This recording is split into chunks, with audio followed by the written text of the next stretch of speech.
দুপুর বন্ধুরা, দেখো আমার পালক পনির বানানো চলছে। আজকে তো আর মাছ টাছ নেই ঘরে, তে ভাবলাম কি বানাবো। তে পনির ছিল ফ্রিজে, তাই ভাবলাম যে পনিরই বানিয়ে নেই। আর পনির বলতে পালক পনির, আমি পালক পনির দিন থেকেই গত শনিবারেই আনা হয়েছিল, কিন্তু এখনো বানানো হয়নি। পালকগুলো শুকিয়ে যাচ্ছে ফ্রিজে থাকতে থাকতে, তাই আজকে ভাবলাম পালক পনিরটাই বানিয়ে নিই।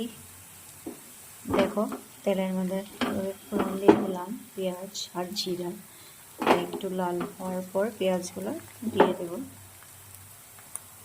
দেখো বেটে রাখা পালক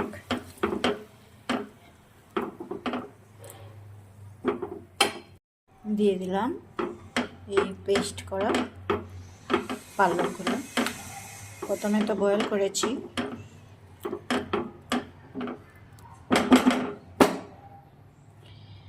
তারপর দেখো একটু আদা বাটা আর রসুন একসাথে আর টমেটো, এটা একটু পেস্ট করে এটার মধ্যে দিয়ে দিলাম। তারপর দেখো 1 চা চামচ লবণ, চামচ হলুদ, কাশ্মীরি মরিচ, 1 চা চামচ জিরা, 1 চা চামচ ধনিয়ার গুঁড়ো।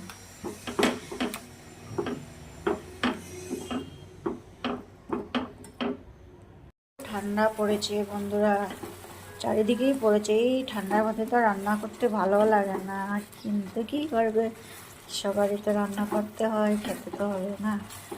তো আর এই ঠান্ডাতে তো চলছে সবারই কাজকর্ম।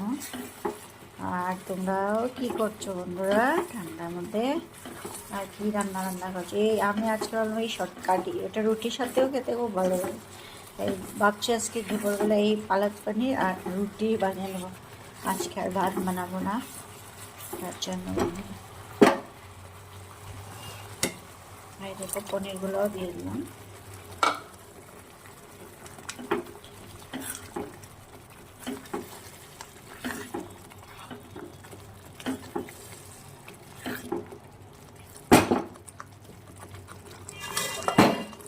একটু ঢেকে রাখবো 5 মিনিটের জন্য।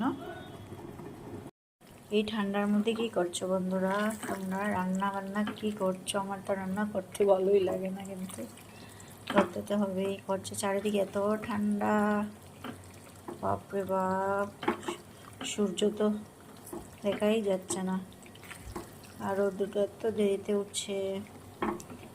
সংক্রান্তিও চলে আসছে বন্ধুরা, সংক্রান্তির জন্য তোমরা কি কি পিঠা বানাবে রেডি করছো? সংক্রান্তির জন্য চুঙ্গা পিঠা খাবে নি তোমরা? চুঙ্গা পিঠা কি কি বানাও?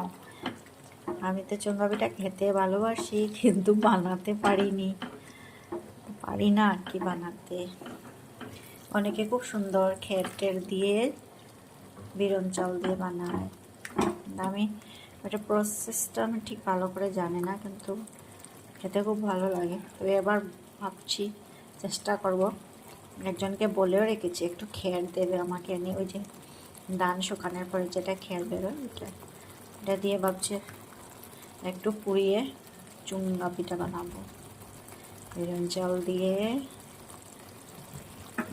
আজকে পালক পনির। আর এদিকে একটু রুটি বানাবো, আর এদিকে কালকেরও রয়ে গেছে মসুর ডাল আছে, ছোটো আলু আছে। তেমন কিছু আজকে ভালো লাগছে না রান্না করতে, এটাই রান্না করছি আজকে। টাটা বন্ধুরা, ভালো থেকো, সুস্থ থেকো, আর শুভ দুপুরের শুভেচ্ছা নিও। দেখো তোমাদের সাথে গল্প করতে করতে আমার পালক পনিরটা রেডি হয়ে গেছে।